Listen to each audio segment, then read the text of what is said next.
My name is Derek Johnson. I'm a film producer based in Seattle, Washington. Um, uh, Offset, I work on producing feature films and television shows. On set, I also often work on crew as a gaffer and a cinematographer. So a funny thing is, um, when I was a really little kid, like maybe 6 or 8 years old, I had a pretend friend, and I would go to my family gatherings, and it would be like a Thanksgiving meal or Christmas or something. Everyone would crowd around the kitchen, and they would listen to me tell a story about my pretend friend. Okay. And so that was literally the beginning of my storytelling career at a very young age. And so I've always sort of kept that sort of thought in my mind. It was like, okay, well, I just love telling stories, all kinds of stories. And um, and that was really where it started. And then from there, I would move on to becoming a still photographer for many years. I also worked in the movies in the very beginning. I used to work with productions would hire me to come and do still photography for them and work in some of the other departments. And then over time, um, my biggest success to date was documenting the 9/11 attacks in New York City. And so from that work, one of the movies I was part of went on to win a couple of Emmys. So I have that. And then shortly in 2003, I moved out to Seattle, and I've had a chance to work on some pretty large scale productions like Grey's Anatomy, um, small little short films to 300 person productions, some big commercials and things like that. And so, that brings me to what I'm doing now, which is, officially a producer, um, and still working on set on occasion as a cinematographer or a gaffer.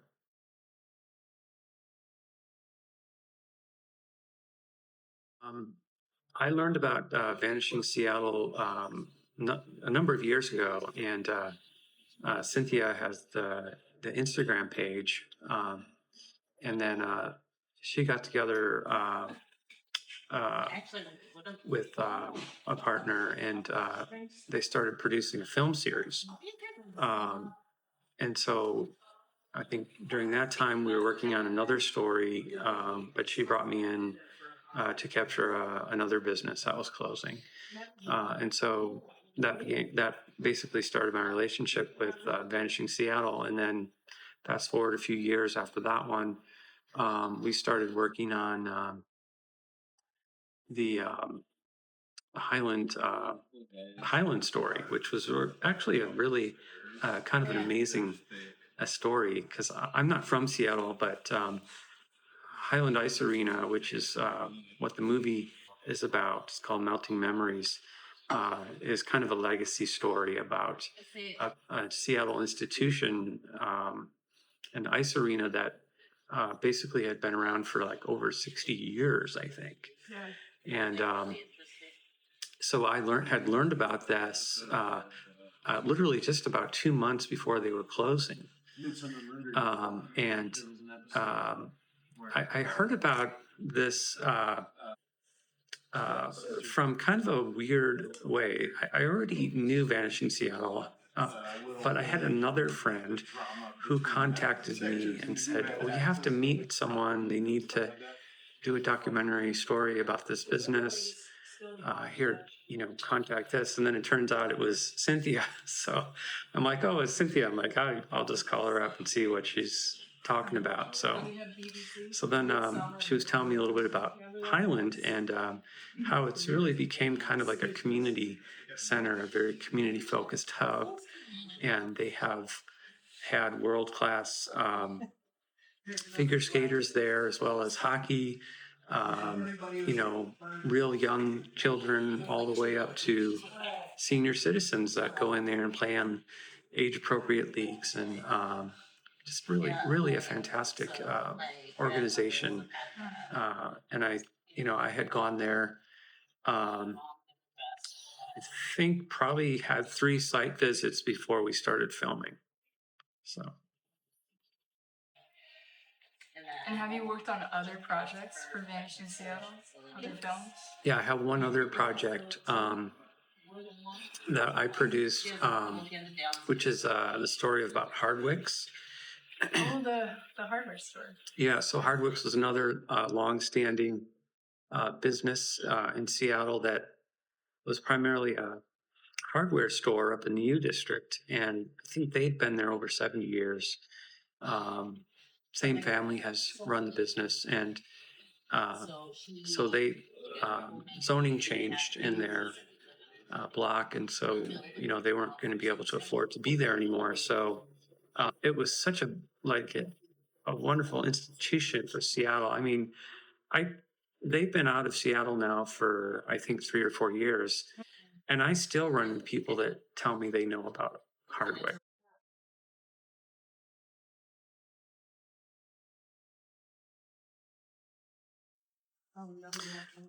Well, I think the thing about documenting stories like this is that you're documenting history, and the history and the evolution of the human spirit is what we're capturing inside of these stories. And there's often, we would want to refer to movies like this in the future as a way of knowing about ourselves. If you've ever watched anything, any kind of documentary about anything, you learn from it, right? So, um, and to learn about our own history and where we've been is also a way to help the evolution of what we're doing as a species, and we can look at something and we can, for right or better or for worse, um, these stories are our stories, and they're really important to be documented. And especially when you're talking about community things and things that really help out society. If you lose a place like Highland, um, something has to take the place of it somehow. People have to be able to. I mean, there was so much value in a place like Highland for being connected with your friends, with your family members. I mean, there's all kinds of generational things that happen underneath the roof of Highland that, where is that going to happen now? So these are the kind of questions that we are going to need to address. And having that movie made is something that's going to help us think about that stuff and help us, keep the important things about life as we're moving to the future. Right. Yeah, I mean, a big part of like the Folklife Festival is little community slices from all over that have made something. Yeah.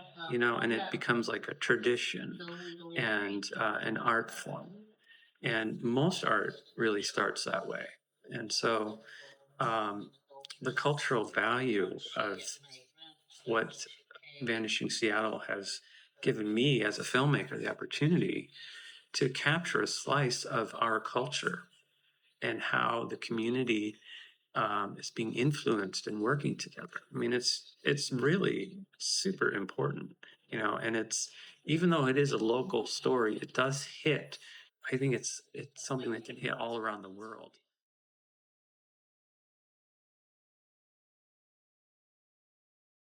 I have done a plethora of community stories.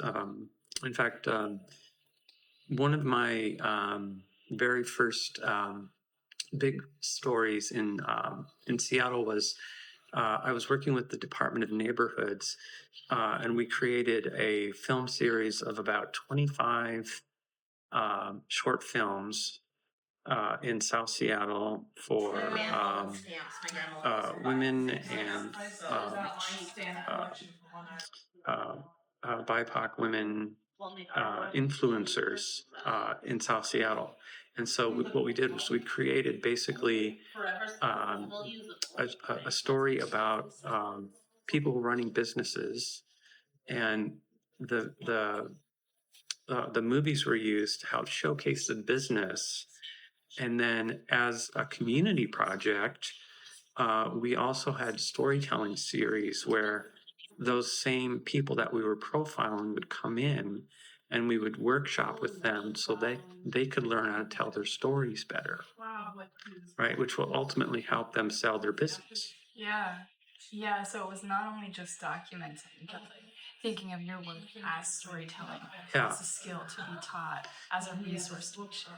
Yeah, and that was a couple of years project that we did that. And, for me, it was an amazing experience because I live in South Seattle and I got to meet so many people doing so many things that were hugely important.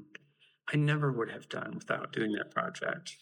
There was a guy who had a exercise class at the senior center, and he was like a weightlifting champion, but that's what he did now. And so he would go down there a couple times a week, and he would do these exercise classes for people in kind of the later stages of their lives.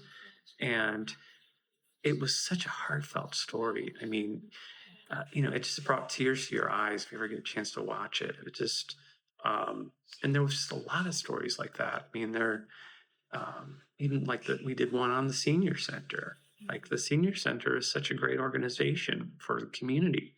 They're bringing in extremely valuable support for seniors that they aren't getting in other places.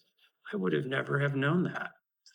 So as a community, learning about these stories, we largely used Facebook as a distribution model because it was at the time of publishing, we were able to push these stories out to, I think, like 50 or 60,000 people, all in the bubble of South Seattle. Wow. Are those videos still available if anybody would want to look at your work?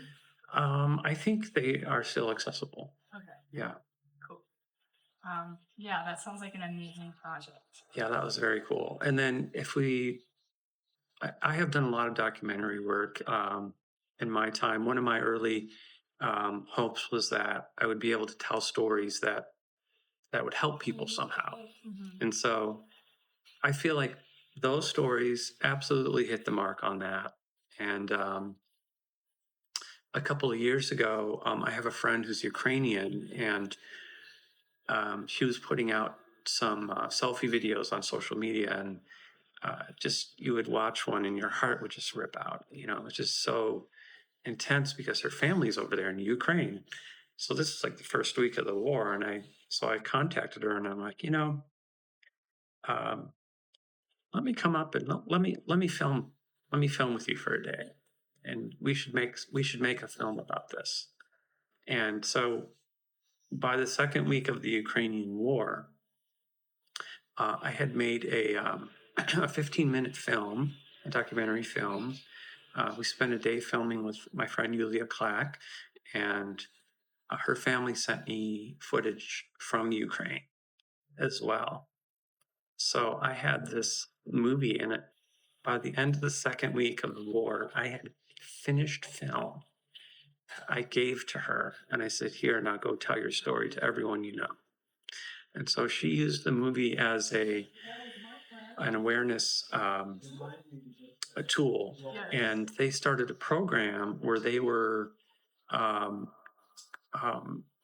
they had like an Amazon wish list, and they created and they had sent that around, and everyone was donating, buying goods off this list. And so they had a warehouse that was offered to them to store the things. And so after a few months into the war, her and her husband packed up like 50 suitcases and hand delivered them to the border of the Ukraine. Wow. With all like humanitarian aid, food packets, medical supplies, all kinds of stuff that were in dire need during those early stages of the war. That's a powerful story. Yeah, and I would say today it was probably one of the stories that's closest to my heart in terms of like, set out, my mission was to set out to help people and to do it through the medium of film. And this one really hit all the marks as well.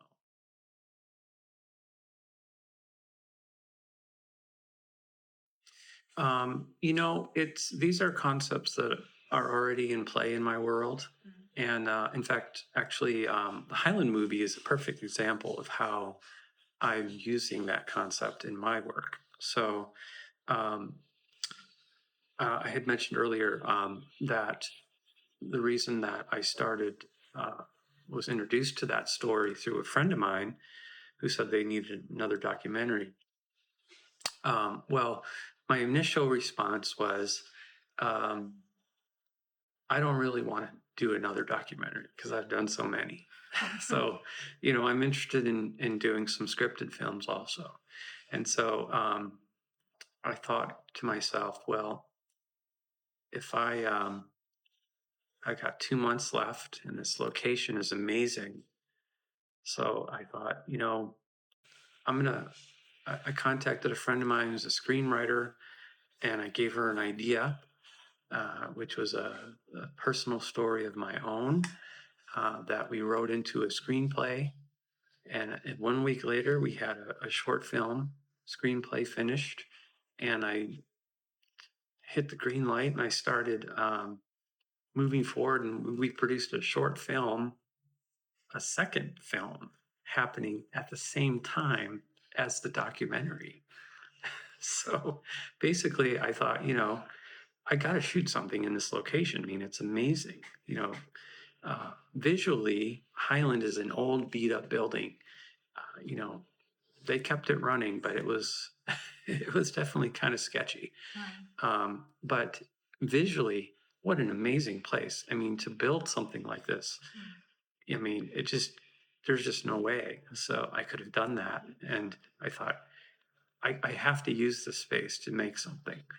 So the story was very valuable to me as part of my life and something I wanted to deliver. And it was a story about kid bullying in sports. And we used hockey because that happened to me when I was younger. And so we hired actors. And during the production, which was actually something really unique about that, during the shooting, we had hired, I think, 5 child actors to come in and skate, but 3 of the 5 didn't have never skated on ice.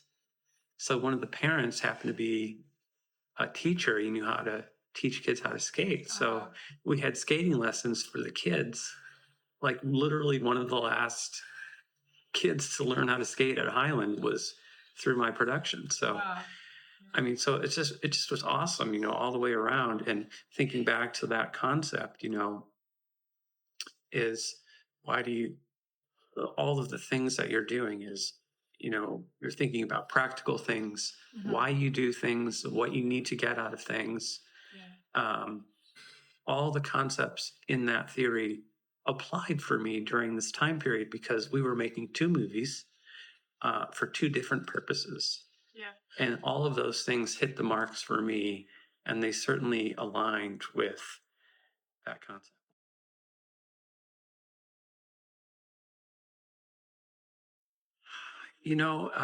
Not to be egotistical at all, but I'm going to give you one of my own that I came up with, and it's um, to be seamless is to be liberated.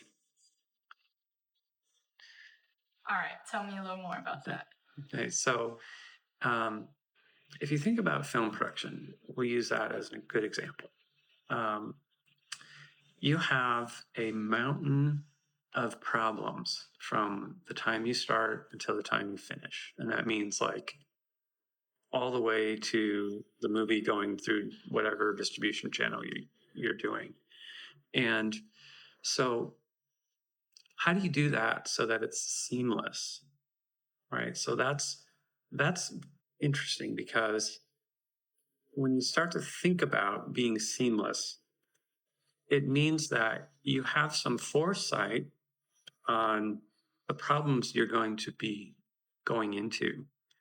And the more you know, the more that you have a life experience and job experience or whatever, you start to create these methodologies in your mind, and these events start to become seamless. Like, you have a formula. I know that tomorrow I'm going to wake up, I'm going to have my cup of coffee, but I know they're going to have bad coffee on set, so I'm probably going to bring my own little shot of coffee with me. Yeah. And that gives me comfort. And so that makes it a seamless day for me. Right. It's like a life workflow. Right. Yeah. So can you say that phrase one more time? So to be seamless is to be liberated. There is one person that influenced my thought process early on, when I first started jumping into creative life, and it was Werner Herzog. If you ever have a chance to see The Making of Fitzcarraldo, it was a very difficult movie to make. Um, they had like a mountain of problems that you never want to have on a film production set. I mean, they had injuries, they had the leading cast dropped out, they lost their funding at one point, and someone interviewed Werner during the production, and they said, Werner, like, it seems like hopeless cause at this point. Why do you keep going? Why do you keep pushing to make this movie? And he said, because I don't want to be a person without dreams. And to give up on this movie would be to give up on my dreams. And so I thought, man, that just hit home for me so hard. And so I have lived that ever since the day I heard it in New York City, probably over 25 years ago. Wow. So, yeah. And did that get you through a lot of challenges? It has, and there's been times where, obviously in creative life, it's not a straight path, and Without a doubt. there's certainly a lot of challenges that you have to manage and a lot of sacrifices, but there is that something that pulls you back in, and you can call it your dream or your passion, or your purpose in life. And I felt that all of those apply for me. So